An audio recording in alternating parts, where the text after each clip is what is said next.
तो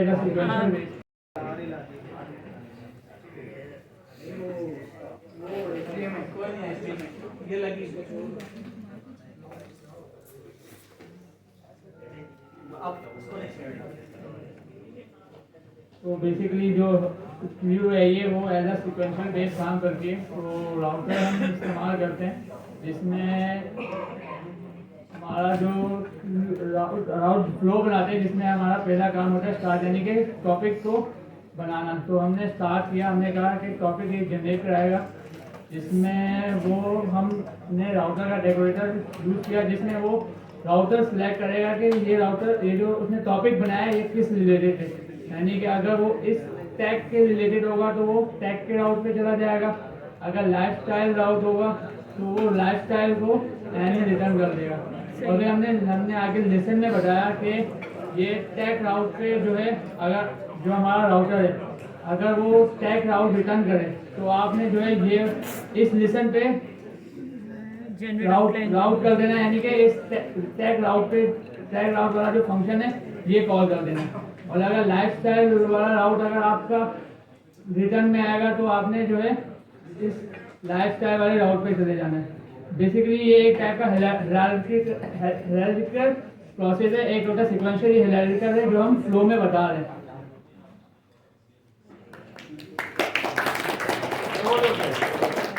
और कोई आगे चाहेगा? टाइम कम है, अगला तो जाना है ना। अच्छा यार, इसको बहुत आसानी से याद रख लेते हैं। देखें, आपका जो फंक्शन चल रहा है ना, कोई भी ये फंक्शन कंसीडर करें, अब इसको कॉम्प्लेक्स ना करें कि इसमें एलएलएम चल रहा है, सिंपल फंक्शन। पहला फंक्शन कोई टॉपिक जनरेट करवा रहा है, टॉपिक का नाम। अच्छा, अब वो आप इनपुट भी दे सकते हैं। टॉपिक आपने डाल दिया, आपने कहा कि लाइक ये बायोलॉजी से रेलेवेंट है, ये मेडिकल से रेलेवेंट है, तो जो भी टॉपिक है आपने इनपुट खुद दे दिया। राउटर जो नॉट्स या फंक्शन है वो ये डिसाइड करता है कि आपने जो इनपुट दिया है तो इनपुट की बेस पे लेफ्ट साइड जाना, राइट साइड जाना। तो आपकी जो भी हायरार्की है कंडीशनल बेस, तो वो कंडीशन डिसीजन यहाँ पे, ये टॉपिक हम एआई से जनरेट करवा रहे हैं, ये टॉपिक हम खुद लिख सकते हैं, ये टॉपिक रैंडमली सिलेक्ट हो सकता है, राउट के पास वो टॉपिक आता है और जो टॉपिक आया उस तरफ वो राउट हो जाता है। तो ये राउट का जो फंक्शन है सिंपल क्या करता है, ये राउट कर देता है जो भी आपकी कंडीशन ट्रू। तो इसमें आपने इफ एल्स लगाया हुआ सीधा सा। अच्छा, अब इसके अंदर 3 यानी एक इजाफी डेकोरेटर हमने इस्तेमाल किया है जिसका नाम क्या है, राउटर। फ्लो, लिसन, स्टार्ट और एक और हमने लास्ट वाला इस्तेमाल किया है राउटर। राउटर क्या करता है, उसके अंदर कोई भी इफ एल्स कंडीशन आप लगा दें और उसके अंदर रिटर्न के अंदर आप लिखोगे जिस नॉट पे या फंक्शन की तरफ आपको लेके जाना। तो इस फंक्शन के अंदर डायरेक्टली खुद जाके आप यानी राउट के अंदर लेफ्ट साइड ले आना चाह रहे हैं तो राउट के अंदर आप नाम लिख दें दूसरी यानी पहली वाली नोट का या दूसरी वाली नोट का, लेफ्ट या राइट। ठीक है, तो सिंपल सा रूल है कि ये रिटर्न के फंक्शन से जो चीज रिटर्न करेगा उस नोट की तरफ जाएगा। अब कोड को अगर आप देख लें एक नजर तो यही है। हमने क्या किया, फंक्शन नंबर 1 एक टॉपिक जनरेट करवा रहा है। टॉपिक हमने कहा अगर टैग है तो आप इस टैग के फंक्शन को ट्रू कर दो। ठीक है, हमने कंडीशन ली हुई है। अब यहाँ पे हमने कहा कि इस टैग अगर ट्रू है तो आप टैग की तरफ जाना, रिटर्न देखें, और दूसरा क्या होगा, लाइफस्टाइल की तरफ टैग्स रिटर्न हो रहा है। तो टैग्स जो रिटर्न हो रहा है ये नेक्स्ट वाली जो नोट्स हैं इसको लिसन करती है। तो लिसन हमें पता है कि पुराना वाला फंक्शन, पहले हम फंक्शन का नाम लिख रहे थे लिसन के अंदर और अब लिसन के अंदर हम किसका नाम लिख रहे हैं, जो रिटर्न वैल्यू आ रही है। ठीक है, अच्छा, और जो ये फंक्शन है जो राउट के ऊपर डिसीजन लेता है उसका नाम क्या है दोस्तों, राउटर। तो बाकी सारी चीजें वही रही, टेक्स्ट वैल्यू रिटर्न उस तरफ ये मूव होगा और नेक्स्ट वाली जो लिसन की नोट थी उसके अंदर, लिसन के अंदर फंक्शन का नाम नहीं आएगा, अब किसका नाम आएगा, जो रिटर्न वैल्यू आ रही। ठीक है, तो अब आप इसको जिस तरीके से भी याद रखें आपके ऊपर। अच्छा, अब नेक्स्ट वाले की तरफ मूव होते हैं।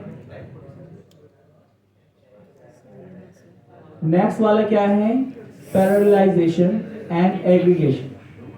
अच्छा, आप देखें पैरेललाइजेशन का मतलब क्या है, दो काम को एक साथ करना, 2 काम 3 काम जितने भी काम। हमारी इस नोट को देखें 2 स्टार्ट, इसका भी अगर फ्लो प्रिंट करवाना चाहे, अभी आपके खुद यानी जिम्मेदारी है कि सारे के सारे जो डिजाइन पैटर्न है इसके फ्लो को आप प्रिंट करवाएं, ताकि आप देख सकें कि इसकी विजुअलाइजेशन क्या है, और अपने मुताबिक जो आपको लॉजिक समझ आ रही है, डिजाइन पैटर्न समझ आ रहा है, उनमें चेंजेस करें, फिर वहाँ पे रिफ्लेक्ट हो रही है या नहीं वो लाजमी देखें।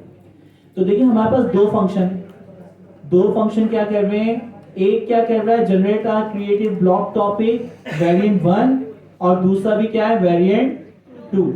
एक साथ हमने कहा कि दो टॉपिक जनरेट करवाओ, ठीक है। अच्छा, ये दो टॉपिक आप देखें, स्टार्ट दो फंक्शन से हो रहा है, तो पैरेलल प्रोसेसिंग।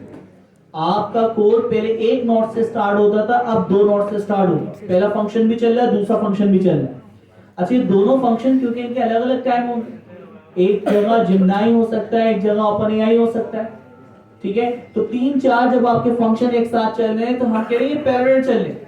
आपने जैसे ही कोड स्टार्ट किया, फ्लो को स्टार्ट किया, वो दोनों तीनों फंक्शन के ऊपर कमांड चलेगी और दोनों तीनों फंक्शन काम करना स्टार्ट कर देंगे। अच्छा, पहला फंक्शन अपना रिटर्न करेगा, दूसरा फंक्शन रिटर्न करेगा, क्योंकि अलग अलग टाइम लेटेंसी लेवल जो होगा हर उसका फंक्शन का अलग होगा। अच्छा, तो अब क्या हो रहा है, एसिंक्रोनस फंक्शन आप कह रहे हैं, तो आपके ये दोनों फंक्शन अलग अलग चल रहे, टॉपिक 1 एंड टॉपिक 2 जनरेट कर रहे हैं। अब होता क्या है कि इन दोनों की जो कलेक्शन है वो एग्रीगेटर में आएगी। एग्रीगेटर में अब आपकी डिसीजन है, या तो एक को रख लो, वोटिंग की बेस पर रख लो, या उनकी कोई एवरेज चीजें निकाल लो, बेतहाशा चीजें। तो हमने क्या किया, एग्रीगेटर बना। एग्रीगेटर क्या करता है, एग्रीगेटर ये करता है कि हमारे पास क्या होंगे दोस्तों, हमारे पास लिसन के अंदर OR जो आपके पास डेकोरेटर ही है, OR डेकोरेटर के जरिए हमने ये दो फंक्शन को लिसन कर। तो और का मतलब क्या होता है, ऑप्शन, दोनों में से कोई भी एक चीज चल जाए।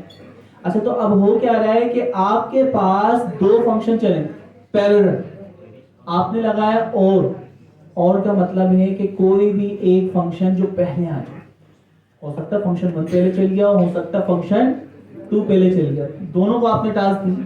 तो जो भी आपने इसको टास्क दिए, दोनों फंक्शन का ये इंतजार कर रहा है दोनों में से जो पहले चल जाए। तो पैरेलल प्रोसेसिंग में आपने कौन सा ऑपरेटर लगाया है, और डेकोरेटर है। अब तो जैसे ही आपने डेकोरेटर और लगाया तो इसने क्या किया, जो भी पहला वेरिएंट हमारे पास आया होगा वो प्रिंट करवा दे, ठीक है। तो एग्रीगेटर के अंदर आपकी बेतहाशा चीजें हो सकती हैं, दोनों आपके पैरेलल प्रोसेस हो के दोनों का आंसर आए, फिर डिसीजन लो, दोनों में से किसी का पहले आंसर आ जाए उस पर डिसीजन लो। तो अभी जो हमारा डिजाइन पैटर्न है उसमें आपने 10 लोगों को काम दिया, जैसे कि कोई भी हैकाथॉन या कोई चीज करवाते हैं कि भाई आपको वेबसाइट बनानी, सबसे पहले आयशा ने बना दी, लेकिन वो टास्क सबको दी गई थी, 50 लोगों को, 100 लोगों को। तो जिसने वो टास्क पहले सबमिट करवा दी उसको लीडर बना दिया, ठीक है।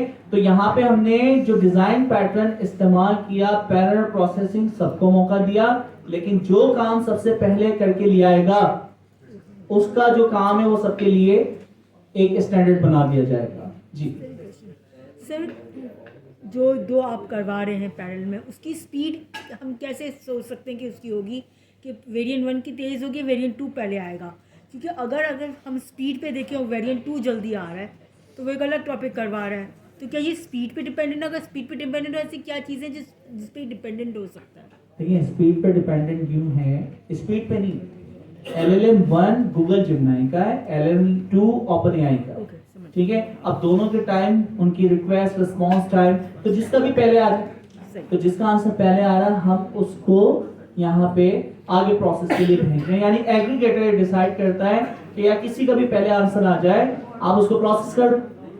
अच्छा, लेकिन अब आपने कहा डिजाइन पैटर्न चेंज कर दो, मैं चाह रहा हूँ दोनों का आंसर आए, तो अब दोनों का आंसर है, इसी डिजाइन पैटर्न में सिर्फ क्या चेंजेस हो जाना चाहिए, प्रोग्राम को आप जानते हैं, वो और चेंज हो जाएगा, वो और किससे रिप्लेस हो जाएगा, एंड से रिप्लेस हो जाएगा। तो सेम यही पैटर्न नीचे अगर आप आए, एंड ऑपरेटर के साथ दोनों एक साथ स्टार्ट हुए, स्टार्ट होने के बाद एंड के साथ आपने लगाया, तो अभी दोनों चीजों का इंतजार करेगा, एक का आंसर आएगा, ये रुका हुआ, जब तक 2, 3, 4 जितने भी लिसन में हमने लगाए हुए एंड ऑपरेटर के साथ, जब तक कि वो सारे के सारे मेथड नहीं चलेंगे ये आगे प्रोसेस नहीं करेगा। तो पैरेलल प्रोसेसिंग का मतलब है एक टास्क को एक साथ मुख्तलिफ फंक्शन को प्रोसेस करने के लिए दे। जैसे कि हमने क्या कहा एक तो ये तरीका है, सबको असाइनमेंट दिए, जिसने सबसे पहले कर लिया उसको क्लास के अंदर लीडर बना दिया। एक क्या तरीका हो कि आप एंड ऑपरेटर के साथ में आपको क्या दूं असाइनमेंट, जब तक पूरी क्लास नहीं करेगी मैं डिसीजन ही ना लूं। ठीक है, तो ये दोनों के अंदर फर्क है कि आप डिजाइन पैटर्न कौन सा इस्तेमाल करना चाहते हैं, एंड के जरिए यानी सारे के सारे चले, या फिर और के जरिए कि जो सबसे पहले कर ले। तो आपके ऊपर है आप डिजाइन पैटर्न क्या इस्तेमाल कर में। अच्छा मुश्किल तो है ही नहीं, सारा वही काम है, सिर्फ आपने क्या किया, लिसन के अंदर एंड ऑपरेटर का इजाफा कर दिया या और ऑपरेटर का इजाफा कर दिया। तो ये हमारे पास क्या था, पैरेललाइजेशन। अच्छा अब और एग्रीगेटर सबसे इंपॉर्टेंट है। एग्रीगेटर का मतलब क्या होता है कि वो एग्रीगेट करे जितने भी आपके पास आंसर आते हैं। अब वो वोटिंग की बेस पे होते हैं, रैंडम सिलेक्शन की बेस पे होते हैं, बेतहाशा आपके पास मैट्रिक्सेस हैं, उनकी बेस पे हम डिसाइड करते हैं कि सबका डेटा किस तरह क्यूमुलेटिव करके हम आगे इस्तेमाल करें, एग्रीगेट करके इस्तेमाल करें। फिर नेक्स्ट वाला जो हमारे पास है उसका नाम क्या है दोस्तों, ऑर्केस्ट्रेटर। ऑर्केस्ट्रेटर का मतलब जो भी मैं इसको कॉम्प्लेक्स टास्क दूंगा तो आगे आने वाले जितनी भी आपके पास नोट्स है उनमें से किस किस नोट को इस्तेमाल करना है, ये टास्क असाइन करनी है, ये खुद डिसाइड करें। यहाँ पे कॉम्प्लेक्सिटी ज्यादा है। पैरेलल के अंदर एक रिक्वेस्ट सबने प्रोसेस की, यानी मैंने एक असाइनमेंट दिया, सब प्रोसेस करेंगे। ऑर्केस्ट्रेटर में क्या है, अब मैं असाइनमेंट देता हूँ, मैं देखता हूँ कि यार सारे के सारे नहीं कर सकते। ऑर्केस्ट्रेटर डिसाइड किया कि भाई नजम को हम असाइनमेंट देते हैं, शहजाद को हम देते हैं, हम आयशा को देते हैं, एहसन को देते हैं, तो अब जितने मुझे नाम याद हैं, ठीक है। तो ऑर्केस्ट्रेटर आपने सिलेक्ट किया कि यार ये पर्टिकुलर टास्क करने के लिए बेस्ट रिसोर्स कौन सी, तो ऑर्केस्ट्रेटर के अंदर आपके पास ऑर्केस्ट्रेटर नोट होगी या फंक्शन होगा, वो किसी भी तरीके से डिसीजन ले, वो एलएलएम के जरिए भी ले सकता है और वो आप इफेक्ट्स की बेस के ऊपर भी मुख्तलिफ रेजेक्ट्स की मदद से बेतहाशा कंडीशन हो सकती है। तो आपका क्या है, वर्क फ्लो। देखिए हम एलएलएम बेस काम कर रहे हैं तो हमें एलएलएम ही होना चाहिए। अच्छा अब होता क्या, यहाँ पे हमने कहा कि हमारी जो नोट स्टार्ट होगी, नोट क्या करेगी, आपके ऊपर draft a short blog post about AI automation, ये क्या करेगी, ऑटोमेशन के ऊपर कोई भी ब्लॉग पोस्ट लिख देगी।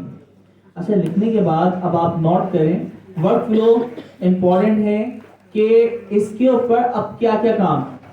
टास्क नंबर 1 लिसन ये करना, टास्क नंबर 1 क्या करता है, refine this draft for clarity and style. Style जो है वो ड्राफ्ट जो ऊपर उसने जनरेट की, ठीक है, draft a short blog post about AI automation. तो ये जो भी इसने ऊपर यानी ड्राफ्ट क्रिएट किया है उस ड्राफ्ट को हम यहाँ पे इस्तेमाल करें, पूरा पूरा उसने ब्लॉग पोस्ट जो लिखा, ठीक है। तो उसको हमने क्या कह दिया, उसको रिफाइन करने को कह दिया। हमने कहा कि एक ऐसे लिखो या एक कोड लिखो, और वो जो कोड जनरेट हुआ अब उसको हम रिफाइन करने को दे दें, ठीक है। अच्छा फिर उसके बाद ऑर्केस्ट्रेशन। ऑर्केस्ट्रेशन में क्या हो रहा है, अच्छा अब देखिए इसने क्या किया है, नेक्स्ट नोट को, अच्छा अभी आप इसको और ज्यादा ना कॉम्प्लेक्स बनाएं तो बहुत रिफाइन किया हुआ है ना, बहुत आसान कि आपका जो भी ब्लॉग पोस्ट निकलेगा ऑर्केस्ट्रेटेड दूसरे वाले को देगा, क्या तुम क्या करो उसको रिफाइन कर दो। हो सकता है वो कोडिंग की टास्क हो, प्रोग्रामिंग की टास्क हो, सिंपल क्वेश्चंस हो, तो जितना ज़्यादा कॉम्प्लेक्स, क्योंकि ये O3 ने बना के दिया है ना, तो अभी इसको हम और रिफाइन करेंगे। अभी हम इस ऑर्केस्ट्रेटर में देखें तो सिंपल एक नोट टॉपिक जनरेट करती है ब्लॉग पोस्ट की और उसको नेक्स्ट वाली को डेलीकेट कर देती, तुम रिफाइन करो, ठीक है। तो अभी सिंपल सा ये काम हो रहा है। हम इसको और कॉम्प्लेक्स बनाएंगे, लाइव जो हम सेशन लेंगे तो उसके अंदर हम क्या करेंगे, कोई कॉम्प्लेक्स क्वेश्चन हो, कोई लाइक सिंपल क्वेश्चन हो, या और भी कोई कोडिंग से रेलेवेंट क्वेश्चन हो, तो अब मैं जब उसको कोई टास्क दूंगा कि create code for Fibonacci series, तो अब उसने क्या किया, कौन सी वाली नोट के पास जाएगा, कोड वाली के पास जाएगा, ठीक है। तो वो खुद डिसाइड करे कि कहां जाए, ऑर्केस्ट्रेटर का मतलब ही, ठीक है। तो वो खुद डिसाइड करेगा कि इस टास्क को परफॉर्म करने के लिए मैंने कहा फिबोनाची सीरीज भी जनरेट करवाओ और कोई कॉम्प्लेक्स क्वेश्चन मैंने मैथ्स का भी पूछ लिया, तो इसमें हायरार्किकल प्रोसेसिंग वो खुद डिसाइड करेगा कि किसको ये टास्क डेलीकेट करनी है। ऑर्केस्ट्रेटर का मतलब ही ये नहीं है। सर ऑर्केस्ट्रेटर को फिर हमें मल्टीपल एलएलएम्स के वो देने होंगे मल्टीपल नोट्स जो आगे आने वाली नोट्स है उन नोट्स के बारे में बताना होगा कि आगे टास्क डेलीकेट किसको करें, ठीक है। यानी वो राउट जो होगा वो कंडीशनल बेस कर रहा हो, ऑर्केस्ट्रेटर ऐसा राउटर भी इस्तेमाल कर रहा हो तो आपके टास्क को यानी सब टास्क में कन्वर्ट करें और उसके बाद वो टास्क और प्लस आपके क्या राउट वहाँ पे बताया कि ये टास्क किससे परफॉर्म होगी। अब वो एंड के जरिए होगी और के जरिए होगी वो आप डिसाइड यानी करेंगे। अच्छा, इसके अंदर जो होता है ये ऑर्केस्ट्रेटर है। आपने पहला काम सिंपल कि आपने ब्लॉक पॉस्ट लिखवाई और उसको क्या किया, रिफाइन। सही है। अच्छा, नेक्स्ट हम करते हैं कि डायनामिक आप क्या करें, सब टास्क में तोड़े। बस अब ये वाला है ये मुश्किल यार, अभी देखिए हम सिर्फ कॉन्सेप्ट देख रहे हैं, इम्प्लीमेंटेशन सिर्फ लॉजिक के ऊपर ध्यान दें, ठीक है। कोड को मत देखें, ये बहुत अभी आपको कॉम्प्लेक्स लग रहा होगा, सिर्फ और सिर्फ लॉजिक पे ध्यान दें, ठीक है। लॉजिक जहन में बैठ गई, कोड तो अब एलएलएम में लिखता है, हम थोड़ी लिखते हैं, ठीक है। तो कोड के ऊपर ध्यान ना दें, फिलहाल सिर्फ और सिर्फ कॉन्सेप्ट और लॉजिक के ऊपर ध्यान दें। अच्छा देखिए, इसको और हमने क्या किया, इम्प्रूव किया। सबसे पहले हमने एक क्या बनाया, स्टार्ट नोड। स्टार्ट नोड का काम क्या है, receive a complex problem description, dynamically break it down into a sub task. तो इसका हमने पर्सोना बता दिया कि तुम क्या हो, ऑर्केस्ट्रेटर हो, स्टार्टिंग पॉइंट हो और तुम डिसाइड करोगे कि कॉम्प्लेक्स प्रॉब्लम है या फिर क्या है आपकी, उसको आप सब डायनामिक टास्क के अंदर तोड़ दो, खुद तोड़। फिर उसके बाद क्या हो रहा है, फिर आपने कहा, अच्छा अब देखो इसके आगे की नोट्स हम देख लेते हैं। यहाँ पे आपने एक फंक्शन बनाया हुआ जो कि स्टार्ट नोड है, उसके बारे में डॉक स्ट्रिंग पाइथन के अंदर आपने बताया हुआ ट्रिपल कोटेशन के अंदर। फिर उसके अंदर एक वेरिएबल बनाया प्रॉब्लम डिस्क्रिप्शन। तो प्रॉब्लम डिस्क्रिप्शन क्या होगा, analyse the code for potential, और आपके पास जो भी यानी चीजें आ रही टास्क के मुताबिक देखे। फिर आपने सब टास्क तोड़नी है 3 कैटेगरी के अंदर, और वो 3 कैटेगरी आपके पास है। अच्छा, तो अब इसको ना शॉर्ट हम करते हैं। मैं जो भी इसको प्रॉब्लम दूंगा, उस प्रॉब्लम को ये पढ़ेगा और पढ़ने के बाद क्या करेगा, उसकी एक पर्टिकुलर ये 3 टास्क मैंने बताई हुई है। पहला वाला क्या है आपके पास, कोड की टास्क है। दूसरा आपके पास क्या है, recommended improvement for code efficiency, suggest best practice for error handling. ये 3 इसकी सब टास्क। अच्छा, अब इसमें क्या हुआ कि सब टास्क जो हैं वो एज अ लिस्ट इसके अंदर हमने स्टेट्स के अंदर रख दी और प्रॉब्लम डिस्क्रिप्शन यहाँ पर रिटर्न कर, ठीक है। तो ये चीजें हमने क्या किया, वेरिएबल बना के सिंपल हमने क्या किया, चीजें रिटर्न कर। अच्छा, नेक्स्ट वाले नोट को अब हम देखते हैं। हमने कहा डेलीकेटेड सब टास्क। अब ये क्या करेगा, ये आपकी जो भी प्रॉब्लम आई, प्रॉब्लम को डिस्क्रिप्शन उसको पढ़ेगा। पढ़ने के बाद क्या करता है, जो भी आपके पास सब टास्क की लिस्ट आई उसके मुताबिक वो उठाता है और आपकी जो एक एक टास्क है उसके मुताबिक क्या करता है, वर्कर को असाइन कर देता है। और नेक्स्ट वाला जो वर्कर है, ठीक है, वर्कर टास्क, उसको वो वर्क परफॉर्म करती है और परफॉर्म करने के बाद सिंथेसाइजर होता है, ठीक है। तो आपकी टास्क आपने दी, उसने टास्क को सब टास्क के अंदर तोड़ा, फिर क्या किया, यानी एक ही वर्कर से वो टास्क आपने करवा ली, 10 वर्कर भी हो सकते हैं, अभी हमने कम से कम रखा। तो 10 वर्कर से वो लूप के अंदर वो काम, task number 1, task number 2, task number 3, जब वो सारी टास्क कंप्लीट हो जाती हैं तो सिंथेसाइजर जो है वो आपके सारे डेटा को जो आपने कोड चलाया, ठीक है, उन सारे डेटा को कंबाइन करके आपको आंसर दे देगा। तो जो भी आपने टास्क दी होगी इस तरह उसका आंसर आ जाएगा। कोड लॉजिक को समझें, आपने एक टास्क दी, उसने उसको 3 हिस्सों में तोड़ा, 3 वर्कर से काम करवाया, तीनों वर्कर ने आपका आंसर रिस्पॉन्स किया, उसको आपने सिंथेसाइज कर दिया, बस। अच्छा, सिंथेसाइजर में 3 चीजें होती हैं। पहली चीज एग्रीगेट करना, दूसरी चीज प्रोसेस करना और तीसरी चीज फाइनलाइज आपका आंसर करना।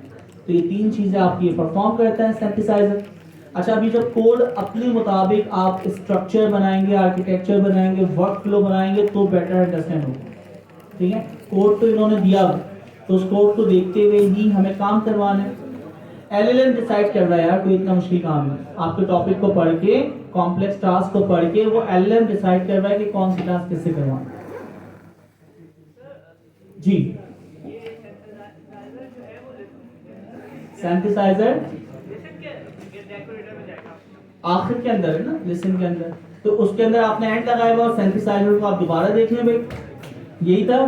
सिंथेसाइजर पे मैं आता हूँ, ये सिंथेसाइजर है। तो सिंथेसाइजर जो है डेडिकेटेड टास्क जब कंप्लीट हो जाएगी, ठीक है, जो वर्कर नोड से जब वो सारी की सारी टास्क को कंप्लीट कर लेगा तो सिंथेसाइजर चलता है। और सिंथेसाइजर का काम क्या, सारे आंसर को एज अ लिस्ट उसने दिया हुआ है, उसको लाइक कंबाइन करके 3 काम करता है, एग्रीगेट, प्रोसेस और आखिर क्या था, फाइनल आउटपुट में रिजल्ट में कन्वर्ट करना। अच्छा, वैल्यूएटर आपको आता है यार, ठीक है, उसकी सिंपल सी लॉजिक क्या है, वैल्यूएटर क्या करता है दोस्तों, 2 आपके एलएलएम है, तो यहाँ पे देखें भाई, एलएलएम नंबर 1, एलएलएम नंबर 2, पहला वाला। अच्छा, इसी तरह ये क्या करता है, पहला वाला क्या कर रहा है, right a draft summary about the benefits of AI, और आगे जो भी यानी चीजें लिखी हुई हैं इन एजुकेशन। अच्छा, दूसरा वाला क्या कर रहा है, जो भी ड्राफ्ट आया है उसके ऊपर क्या कर रहा है, critically evaluate and improve this sum, ठीक है। अब हो सकता है हम आपको बोले वापसी समझने के, इसका स्ट्रक्चर और जितना बना है, अभी तो बहुत आसान बनाया है कि 2 इनपुट, देखा जाए तो चैनिंग वाला भी लग रहा है ना, चैनिंग फ्रॉम वापसी फीडबैक थोड़ी दे रहा है, तो वापसी फीडबैक देने के लिए हो तो अब इसको इम्प्रूव करेंगे। और 3 ने बना तो दिया काफी हद तक सही, लेकिन हमें जो डायग्राम्स आ रही उस डायग्राम को प्लॉट करना है, तो जब वो प्लॉट हो जाएंगी तो सक्सेसफुली आपने इसको समझ लिया। अभी 100% नहीं, ठीक है। लास्ट वाला आपका एजेंट है, एजेंट के अंदर अब इसने एजेंट को भाई कंडीशनल बेस वो लगाया, राउट और बेस लगाया हुआ है। ऑटोनोमस एजेंट का मतलब है आपने उसको टास्क दी, वो खुद डिसाइड करें कि मुझे कौन सा एक्शन परफॉर्म करना है। आपने सवाल किया, डायरेक्ट जवाब दे दो। आपने सवाल किया, हो सकता है आपने करंट टेम्परेचर पूछा तो उसने टूल ढूंढा और वो बता दिया आपने। हो सकता है कि करंट पीआईसी की फीस का स्टेटस पूछा तो पीआईसी के एपीआई से कनेक्ट होके वो आपको रिप्लाई दे दे। तो एजेंट वाला जो है वो ऑटोनोमस एक्शन लेता है। अच्छा, तो अब यहाँ पे ये चीजें हमें पता चल गई कि ये आपके सिंपल डिजाइन पैटर्न, ठीक है।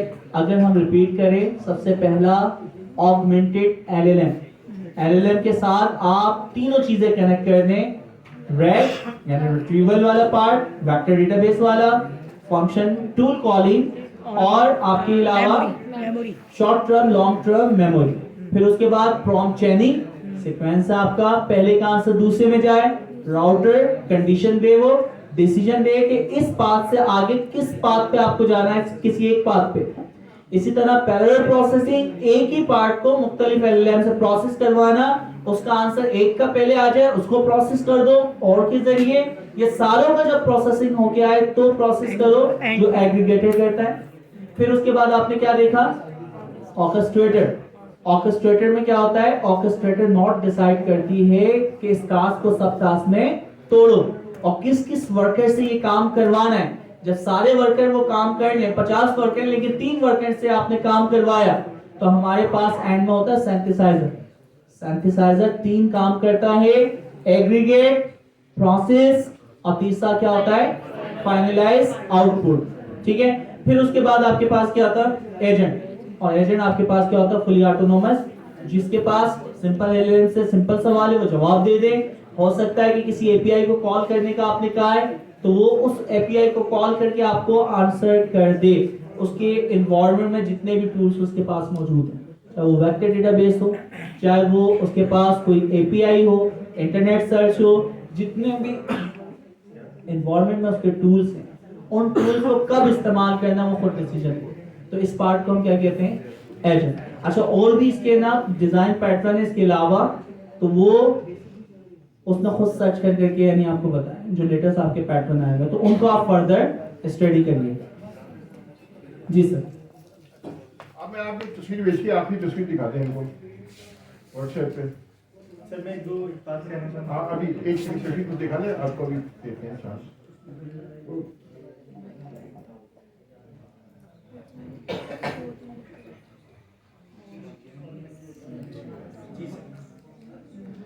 अच्छा कर्सर सबसे नजम, इस तस्वीर में तुम किसका जिक्र कर रहे थे? यहाँ ही नहीं है, इसमें नहीं है। वेबसाइट पे खुलने जेड है। ये बोर्ड पर है। अच्छा हाँ। अच्छा मैं जिस तरफ कर रहा हूँ वो V0 है, वो हमारे API वो सॉरी UI बनाने के लिए। उसमें ये देखें ये 3 कलर में दिया हुआ है। जो सबसे लाइट कलर है वो क्या है आसिफ भाई? सिंगल वो चीज़ है सिंगल प्रॉम्प्ट है। और जो सबसे डार्क कलर है वो क्या है? IDE है। तो IDE इसमें 2 है और दूसरे का तो नाम ही नहीं सुना। जेड भी आईडी है। हाँ आईडी है वो। अब मगर उसको इतना इम्पोर्टेंट उन्होंने नहीं नहीं शेयर किया वो। कि उन्होंने इसमें ऐड V0 किया। सर बहुत जबरदस्त है यूआई के लिए। कौन? V0 हाँ वो तो सिंगल वो है भी प्रॉम्प्ट। वर्जन कहीं ना, तो मतलब इतना जबरदस्त है वो यूआई के लिए। तो हम जो समझ रहे हैं ना वो एक सेकंड। अच्छा सर वो है मल्टी प्रॉम्प्ट में से। अच्छा जो मैं एक गलत समझा था, जो रैप है ना थर्ड क्लास, मैं समझ रहा था सिर्फ कमांड लाइन के लिए रैप। अच्छा मैं जो 3 की तरफ लीन कर रहा था इसमें हम 3 टूल थे कर्सर, रैप और V0 डेप्थ। अच्छा कोई और का किसी और का इनमें से किसी का एक्सपीरियंस है? सर V0 ही यूज करा है मैंने भी, कर्सर ही यूज करा है। और इसके अलावा सिर्फ जेड है जो मैंने यूज नहीं करा है और उसकी तारीफें बहुत सुनी है। वो रस्ट बेस्ड है एक्चुअली। मगर वो इंडस्ट्री में ना वो स्टैंडर्ड हाँ तो इसलिए यूज सिर्फ मैंने भी इत्तेफाक से यही 2 करे। हाँ गेटअप को पायलट उसका ऐसा एक्सपीरियंस हाँ वो भी है मगर क्या कहते हैं वेरी हमें कॉस्ट इफेक्टिव सोल्यूशन इतना इम्पोर्टेंट नहीं है इस वक्त, क्योंकि अगर हमजा माशाल्लाह करोड़पति आदमी है, कासिम करोड़पति लोग हैं, तो ये ले लेंगे कि हम इस्तेमाल कर लेंगे। अच्छा अभी आखिरी बात, कासिम वो आए हुए थे क्या नाम? आमिर भाई जो हमारे वीडियो बनाते हैं। मैंने उनको बोला कि ओपन एआई और जो दूसरे के वीडियो के आए ना, अगर आपने वो नहीं सीखा ना तो आपकी, क्योंकि वो एडिटर भी हैं, तो आपकी बहुत जल्दी छुट्टी हो जाएगी। वो वीडियो एडिटर है, एडिटिंग के बिजनेस में है, ये जो हमारे सारे वीडियो बनाते हैं। ठीक है। अच्छा उनको क्या होता है कि वो एडिटर तो अच्छे हैं मगर जाहिर बात है एनिमेटर वगैरह नहीं है और वो खुद अपने कोई क्लिप थोड़ी बना सकते हैं, तो कट एंड पेस्ट करके कुछ फिल्टर विल्टर लगा के कर लेते हैं। तो मैंने कहा था कि अगर आपने अगले लेवल पे जाना है और प्रोफेशनल लेवल पे जाना है तो आपको एआई के जो वीडियो एडिटर हैं उन पे हाथ सेट करना पड़ेगा। अच्छा ये हर इंडस्ट्री के लिए अब होगा, हर इंडस्ट्री के लिए होगा, क्योंकि इंसान ने पहली दफा मसनूई दिमाग लगा बनाया है, वो हर चीज में अप्लाई होता है। तो इंशाल्लाह हमने, फिर मैं आखिरी रिपीट करूं, 2 महीने आगे, 2 महीने में हमें मिनिमम, जैसे नजम है, हमजा है, अंजुम है और जो दूसरे सीनियर लोग हैं, आयशा है मेरी प्यारी बहन है, ये मेरी छोटी बेटी बैठी है। अच्छा अब इन सब ने जो जिनको और जो इंडस्ट्री के बैठे हैं उनको चाहिए कि जो ये मैंने जो थर्सडे की दोनों क्लासेस हैं land graph with functional AI, अच्छा ये हर एक आदमी खुद जज करेगा। जो वीक साइड पे हैं, जिनको समझने में मुश्किल हो रही है और या टाइम निकालने में मुश्किल हो रही है, आमतौर पर वो टाइम से कनेक्टेड होता है, उनको चाहिए कि सिर्फ एआई पे फोकस करे, वरना फिर दोनों ही हाथ से निकल जाएंगे। वो वीडियो तो रखे हुए ना, वो तो कहीं जा रहे ना, वो तो रिकॉर्डेड है, वीडियो रखे हुए।